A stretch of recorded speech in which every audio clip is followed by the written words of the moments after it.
Welcome to another episode of Grip It and Sip It. This is episode 4. My name is Jared Holden. I am your co-host along with my partner, Matthew Lindberg. Matt, how you doing today? Jared, I'm doing really well today. How's it going in Oklahoma? And it is 65 or supposed to be 65 and beautiful today. So it's a big change from last week when it was about negative 20 degrees with that, storm that came through. So yeah, doing much better than I was last week.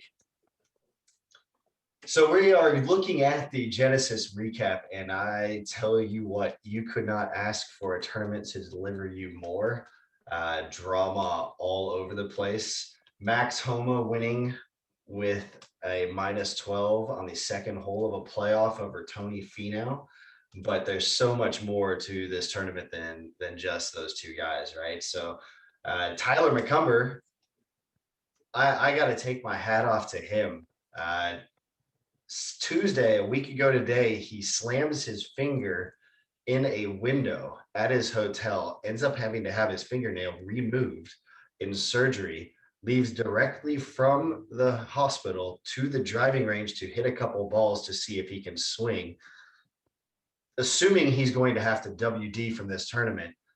Goes to the driving range again on Wednesday, realizes, okay, yeah, I think I can hit, and then goes out and does great on round 1 and 2. He had a bit of a struggle on Saturday and Sunday, but my hat's off to him. With guys in recent history with withdrawing from, allergies or something like that, for him to be able to go out and play through that and play the way he did was absolutely outstanding. Yeah, I totally agree. That's super cool to see a golfer kind of suck it up a little bit. There's two sides to the coin. There's definitely some golfers in recent history, or maybe not so recent history, Tiger, playing through crazy pain and injury, and then there's some that are withdrawing for a hangnail. So it's cool to see him kind of suck it up, and I think sometimes that pain you just push through it, and sometimes you play your best when you're dealing with something like that. So hats off to him. Yeah, absolutely. He got it up to 9 under par, I think 1 or 2 shots back, and it kind of faded away. But I mean, great event for him. Just happy to see him out there doing well. Then, golly, I like the guy as well, but Sam Burns, that is an epic collapse to be leading round 1, round 2, round 3, and honestly, you're up 3 shots with 9 holes to play on the final round, and to just fall off like that. I mean, I feel terrible for the guy, but he's young. He'll come back from this, but heartbreaking collapse for him. Yeah, he definitely will come back. I mean, he's a really good player. If guys were watching him play golf, I mean, he's got the entire package. I think he's going to be around a while, but at the same time, it's what I kind of talk about a lot in coaching and in lessons. Golf is it's a marathon, and it's hard to stay in the moment sometimes. It's kind of cliche in a way, but we talk about it all the time. Golf is one of the only sports where you hit a shot and you've got to walk, and you've got all this time to think about what's going on and what's happening. And, to do that for 4 rounds is tough. He did it for 3.5, and just couldn't quite close the deal. So he'll learn from it, and I think come back strong soon. I think we'll see him win probably still this year. It wouldn't be past me to see that. He played with Tiger Woods a couple of years ago, I think, at Doral, and he gets up on the first tee, and there's all these people, and he just looks at Tiger, who is his idol, and says, "Wow, Tiger, look at all these people that showed up today to watch me play golf." Then goes out and beats Tiger by 2 strokes. So yeah, he's a great golfer. He's got a bright career ahead of him. You hate to see someone lose like that, but wow, I mean, it was an epic collapse. Tony Finau, another tough loss. This guy is one of the best golfers on the planet, and he cannot get in the winner's circle. I believe this is his 3rd straight tournament, finishing 2nd place. 2 of those have come in playoff losses. He has had more top 10 finishes than any golfer on tour in the last 3 or 4 years. He just can't seem to push through and get that second win. Yeah, for sure. Tony's an incredible ball striker. I haven't really dug into the stats to see, he's not going wrong in many places, that's for sure.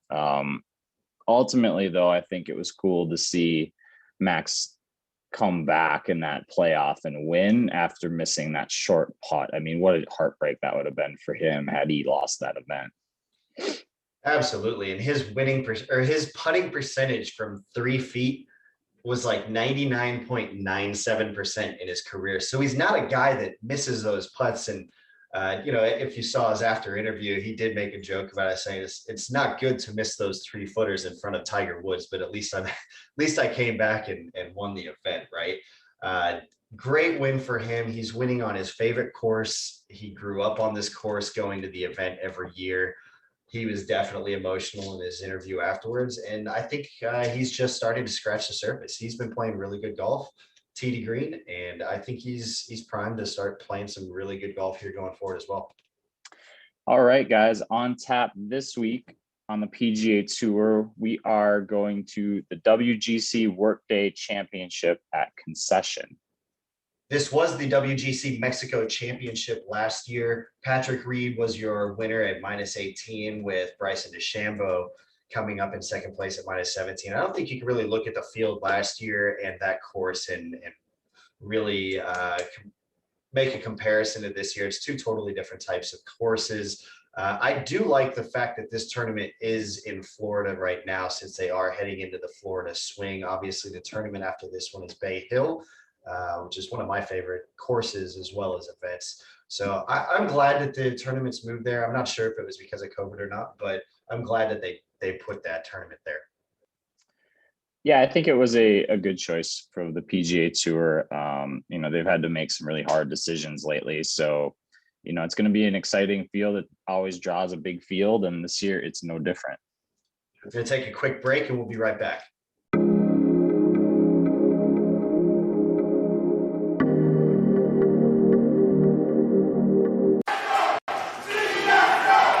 Anderson doesn't know what planet he's on. He can't even breathe through his nose right anymore.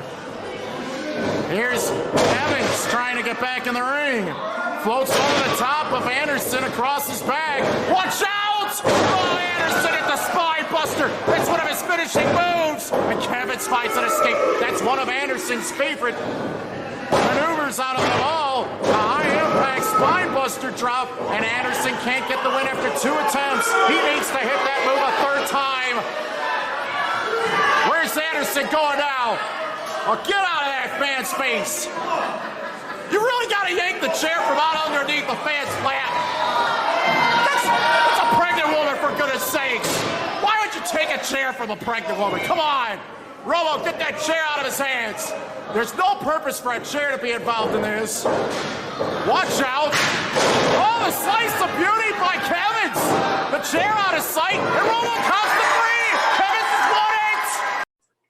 Welcome to the show, Beau Buttacavoli. It's a pleasure to have you here, sir. It's a pleasure to be had. I got to ask, Beau Anderson, is that you, or is that just a persona? Beau Anderson is I would say about 40% me. And I would say 40% me because I don't know if you've ever been out in public or in a grocery store line, or just checking into a hotel and realize that you're here and the people that you're around are here, and that you want to sound off, but you're not going to, because you're there to just get into your hotel room. So, but it's 40%, it is 40% me. So how long have you been doing wrestling? And is this something that you get paid for, or is this something that you do for the love of it? No, I do get paid for it. I mean, when you're looking at terms of if you're going to compare it to a WWE contract, independent wrestling pays anywhere from $25 to, $300. If you're a in-demand, independent level wrestling talent, you're going to get paid, probably anywhere from $500 to $2,000, depending on who you are. So, I mean, if it was someone that was recently released from WWE, or you're going to get paid handsomely. A lot of these guys that get terminated or leave WWE may end up making more money on the independent circuit because they're able to do more dates and get paid a level of money that they weren't able to get before. How about injuries? I mean, we just looked at that stunt, and I mean, you're getting tossed around a little bit. Have you had any, major injuries or whatnot when you've done this?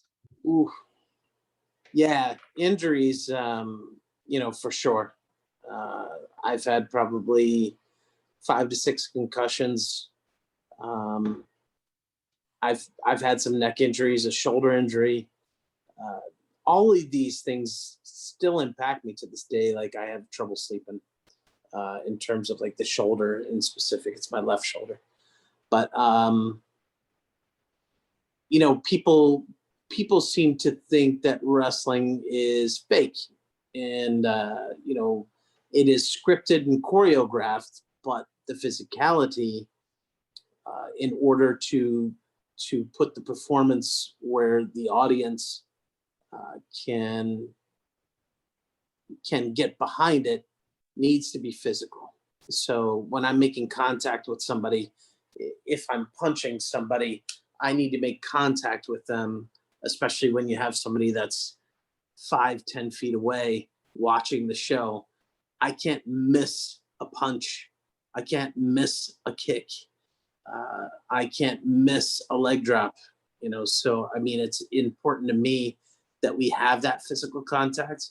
But, when you're picked up and driven down and slammed, when we're training to be professional wrestlers, you go through that drill over and over and over and over again. So, I mean, we all have that dream where we're falling. Picture that dream where you're falling on a very hard surface 100 times within a 1 hour period.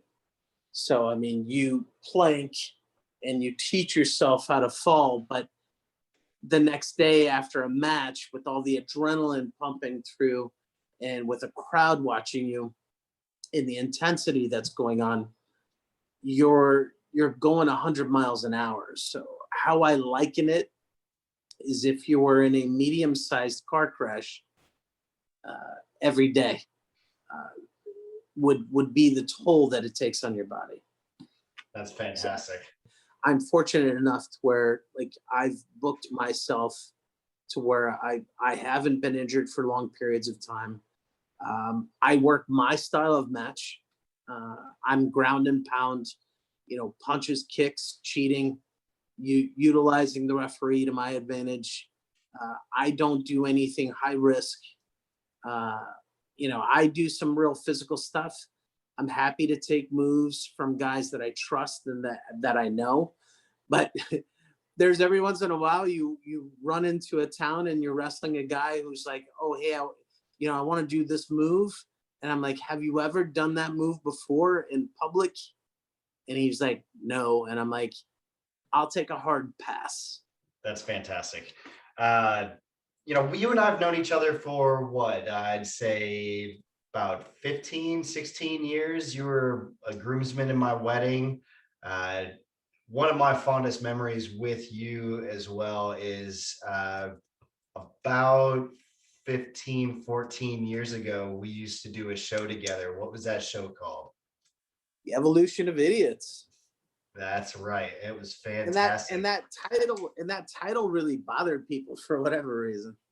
Oh, we used to have people call up and because we had call-in lines on the local cable access television, and they would complain about the name because they thought it was offensive, which I thought was hilarious.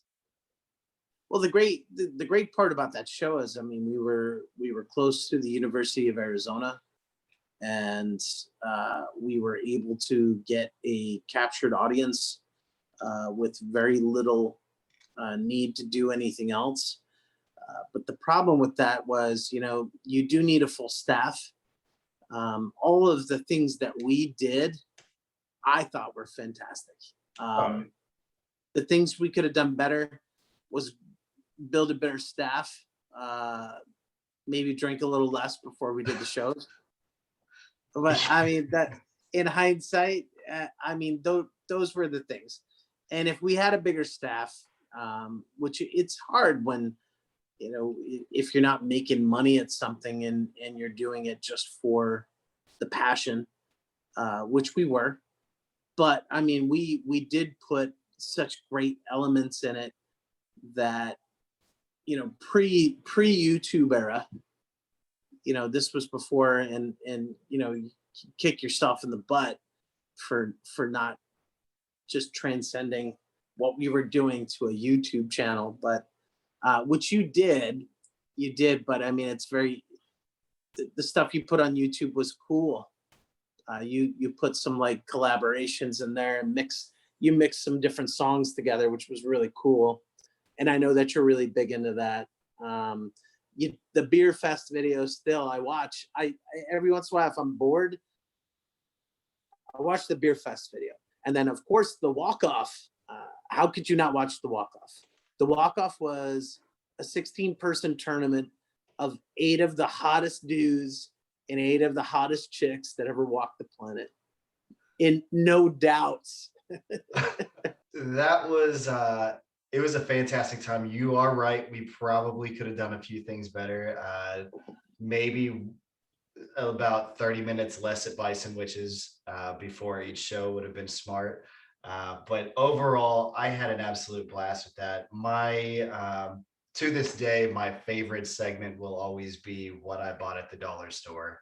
It's not something that, if you follow TikTok, and by the way, I'm Beau for you on TikTok, Beau_4_you. If you have an opportunity, the thrift store is a big hot topic on TikTok, because actually, if you go to the thrift store, man, it's an experience, especially here in Chicago. If you haven't been to the thrift store in a while, if you haven't had a chance to buy secondhand clothes, the fact that they have a whole section of used underwear for men just blows my mind. I think it's hilarious that that there's a used underwear section at the thrift store, Beau. We're going to take a break real quick and take a look at our fantasy standings.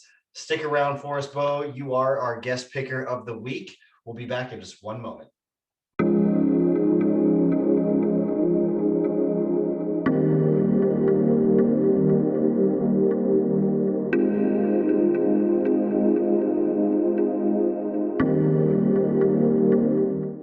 So, Matt, you made a little bit of a comeback after last week picking Tony Finau. He kind of hurt you a little bit by not getting that first place victory, but still second place and $1 million. Not too bad. You've come back. Who do you got this week? I'm going to go with some heavy hitters this week. We'll deal with Xander Schauffele, John Rahm, Rory McIlroy, and I think probably the forever underrated Tyrrell Hatton. Those are 4 good picks. I am going to be going with Joaquin Niemann, Cameron Smith, Matthew Fitzpatrick, and the forever in second place, always a bridesmaid, never a bride, Tony Finau. Whoa. You obviously didn't get the picks from Beau. DeChambeau, Rahm, McIlroy, and Fleetwood, baby.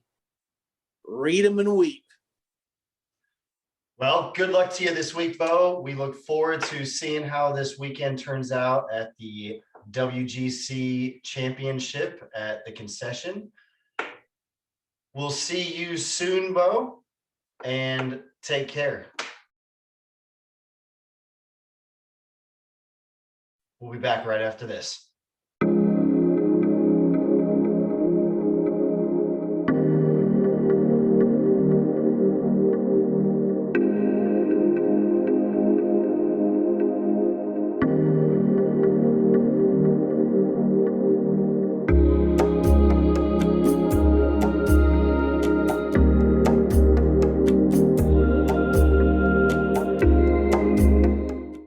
At 7:12 this morning Pacific Standard Time, Tiger Woods was leaving his hotel and was in a single car rollover crash.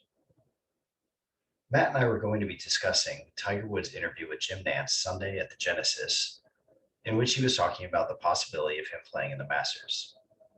We've since decided not to air that footage, and instead we'd like to offer Tiger Woods, his family, and his friends our deepest prayers and thoughts. Let's take a moment of silence.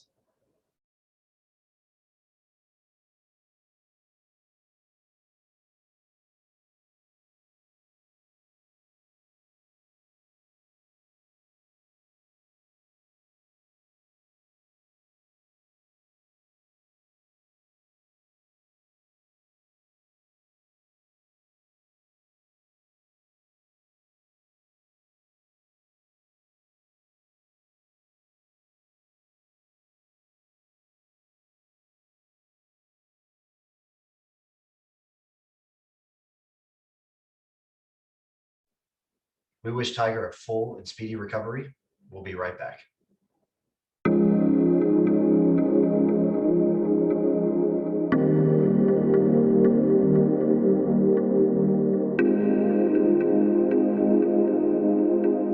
So Matt, I'm looking forward to good weather this week. It's possibly going to finally give me an opportunity to practice your last couple of tips. I'm excited for this week's tip. What do we got? Yeah, this week we're talking about swing speed, and swing speed's been a hot topic, I think, ever since last year with Bryson, and pretty much every guy on tour trying to get longer. So, this video is all about how to increase your swing speed and what you can do, especially in the off season here before the real golf season kicks off all across the United States, and how you can hit it just a little bit farther this year, and hopefully hit it past your buddies next time you go play. Excellent. Let's go ahead and take a look. Hey guys, Matt Lindbergh coming at you from the beautiful practice station. And today we're going to be talking about distances, how to increase your distance, and the different ways to do that.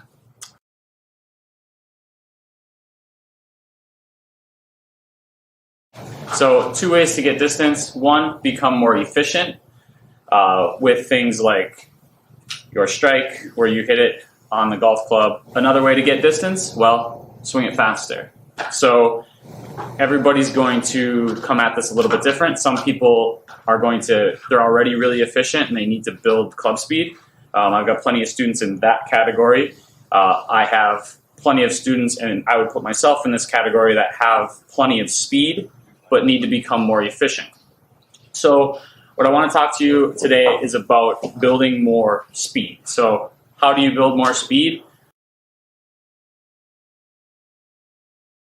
So I'm sure you guys may have seen this on tour with guys like Phil Mickelson swinging it. Really good product to properly train speed, to get your body moving faster, and it's also training your brain to also swing the club faster as well. They've got a cool little set here with a light, a medium, and a heavy club. And their website provides some great training protocols. We also kind of follow those protocols within session too, depending where somebody's at and their level that they're at. So what I'm going to do today is kind of demonstrate what kind of that level 1 protocol might look like. All right, guys, so I have one of the speed sticks here, and a level 1 protocol, or something that you could do to get started, again, you can find this on their website as well, would be to train your speed by swinging each of these clubs. So I'm going to start with the light one, and I'm going to swing it normal 3 times in my normal golf swing as fast as I can. Each time that I swing, I'm trying to swing this club faster.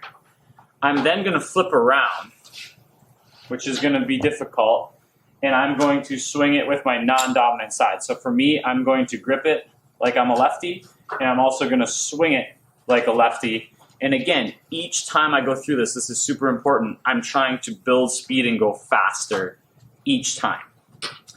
I'm then going to flip back around and do Again, we're going to do these with the different weights, but for this demonstration, I'm just demonstrating with one club. I'm then going to go back to my dominant right side, and I'm going to make swings where I'm going to step into the swing and then swing. So again, trying to go faster each time. I'm going to flip around and do the same thing from my non-dominant side on my left side. Again, what we're trying to do here, guys, is we're trying to build club speed, which in turn, hopefully, should get us more ball speed. Again, that goes into some of the efficiency factors that I'm going to talk about shortly. So now that we've built speed, so what are we doing with our super speed golf training aid? Well, we're trying to increase our club speed.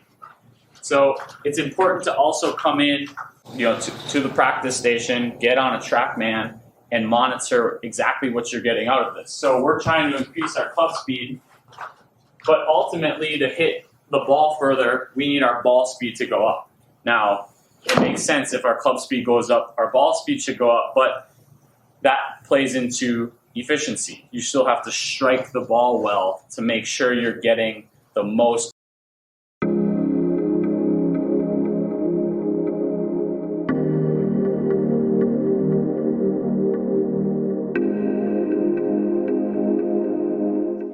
What's it take for a guy like Tony Finau to break through? And it seems like a shame to call it this, but to break through this slump.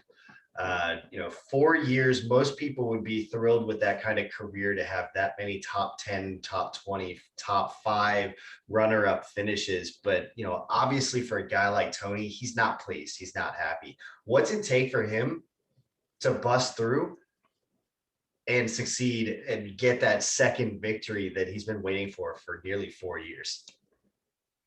Yeah, what a great question.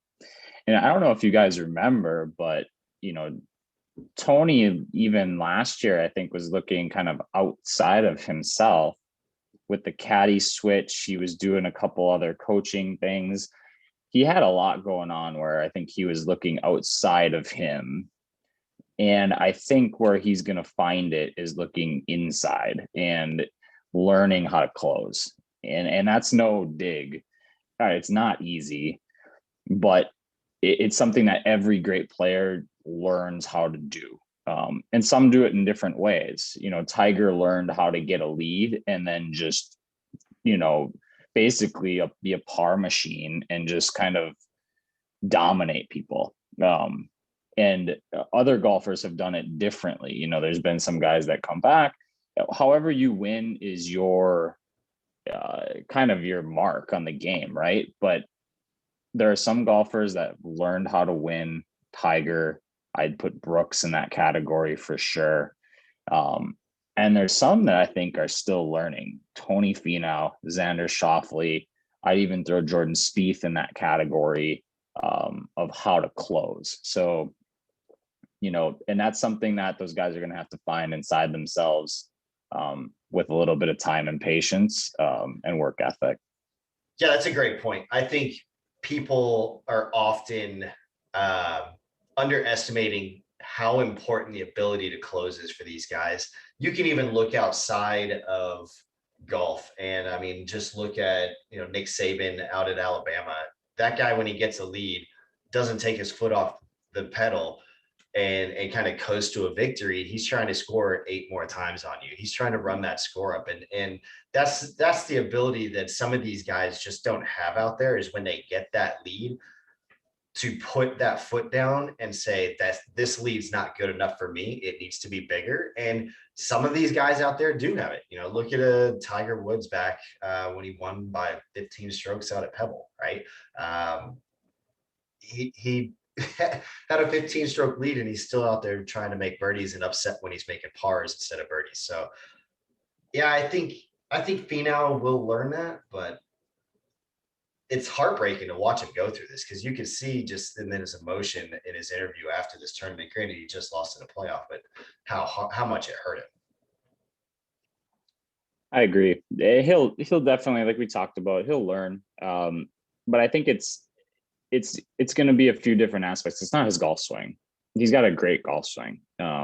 It's probably not even his putter. He's been putting fantastic, right? I think one thing that was eye-opening to me when I was kind of watching these guys a little bit more closely, kind of saw the practice rounds of a major championship. Padraig Harrington went on a little streak there back in, the 08, 09, that kind of run that he had. He won the PGA championship. And when I watched him in practice rounds, he wasn't out there with his swing coach. He was out there with Bob Rotella, who's a golf psychologist. And it's just simple things that they're talking about, but they are so crucial to playing well. So I think that that's another underrated element too for these guys is they've got the gifts, they've got the skills. It's a different level they're trying to reach. So he's going to have to figure out what works for him, in order to be able to do that and close out those events. Absolutely. Dr. Bob Rotella, he's fantastic. If you haven't read any of his books, one of my favorites of his is Golf is Not a Perfect Game. And he's a fantastic psychologist when it comes to the game of golf and changing the way you think. I would suggest any of his books to anybody. There's, How Champions Think, Putting Out of Your Mind. Golf is Not a Perfect Game. There's a lot of great books that he's done. So I would definitely recommend anything he's done. All right, guys, let's take a little break and hear a word from one of our sponsors, Next 18 Now. This is the story of Chris, James, and Paul, who are all involved in the golf business in one way or another. Chris is your average golfer who loves playing in golf events. Whether it's a 4-man scramble, 2-man shamble, or an individual stroke play, Chris is looking for his next event. Then there is James, your volunteer tournament director chosen every year to run a charity event. He hopes to fill a full field, but struggles to do so. And finally, there is Paul, the golf course operator seeking out events to fill his tee sheet throughout the year. When it comes to the week of the event, Paul finds out the tournament struggled to reach their intended numbers. These three comprise the most important part of the golf tournament event process: the golfer, the tournament director, and the golf course operator. And yet, they all have a similar problem. The logistics for golf events keep landing them all out of bounds. That's why Next 18 Now is empowering the golf community with the resources needed to bring everyone together, ensuring a successful event for all. Next 18 Now has carefully curated search engines, instant updates, and easy access for all participants, so your logistics can keep everyone updated and in play, all the way up to your starting time. Next 18 Now, getting your next golf event on the green from your first shot. Go online to next18now.com and register today.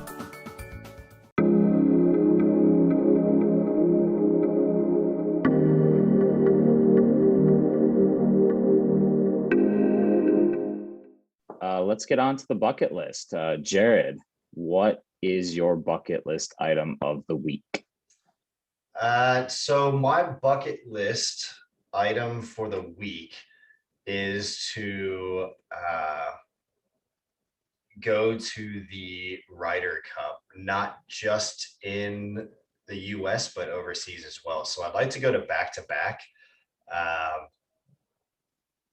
And I think I'm really going to kind of pick it when I know that it's going to be at two venues that I really want to be at as well, right? I think the Ryder Cup this year's at Quail Hollow, great venue, but I really want to pick it when it's going to be at like a St. Andrews or something like that as well. And I just think the atmosphere, because it's such a different type of event, the atmosphere would be absolutely fantastic. Yeah, I love that one. Hopefully there's fans here at Whistling coming up, because I plan to attend, but we'll have to see. That's up in the air. I think everybody's kind of patiently waiting for an update on that. So, but I'm going to flip it just a little bit. My golf bucket list item this week is pretty simple. Growing up, Bethpage Black was a course that was in the news a lot. It was a public course that hosted the US Open. Not a huge deal nowadays. I think there's more and more, but back then it was a big deal. And they do something kind of unique they basically aren't doing like a tee time structure per se. Like if you want to play, you're kind of camping out. I would definitely love to play Bethpage Black and would love to go through the whole process of having to do so. So that's on my bucket list. Matt, that's fantastic. And you know what? I think we need to plan for that together and videotape some holes of us out there. Or even just the whole process of having to camp out and get your lottery pick to be able to play. I'd say that's a great plan for us to try sometime. I agree. I'd love that. Well, Matt, another great week. Appreciate you, and look forward to speaking with you next week and watching this week's PGA event, WGC Workday Championship at the Concession. All right, Jared. Yeah, have a good week. See everybody. Thanks for listening. Thanks for watching as always, and we'll see you next week.